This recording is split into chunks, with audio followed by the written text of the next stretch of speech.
بيستعد نادي ريال مدريد لمواجهة نظيره الأسباني فالنسيا، وده في نص نهائي كأس السوبر الأسباني. وهتقام المباراة يوم الأربعاء القادم 11 يناير في مدينة الرياض بالمملكة العربية السعودية.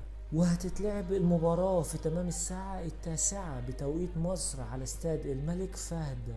وفي آخر 3 سنوات اتقابل الفريقين في 9 مباريات، وقدر النادي الملكي إن يفوز في 6 لقاءات وخسارتين وتعادل وحيد. وشهدت تدريبات الفريق اليوم حضور كل نجوم الفريق في المران اليومي، وإن النادي الملكي بيحاول يفوق من ضربة فياريال الأخيرة في بطولة الدوري الأسباني، واللي وسعت الفارق بينه وبين الغريم برشلونة ل3 نقاط.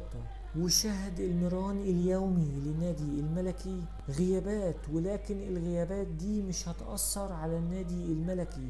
وأبرز الغيابات دي هي غياب ألفارو أدروزولا الظهير الأيمن للنادي الأسباني، والغياب ده بسبب إصابة اللاعب القوية في الركبة، واللي هتمنعه من المشاركة في المباراة ضد نادي الخفافيش.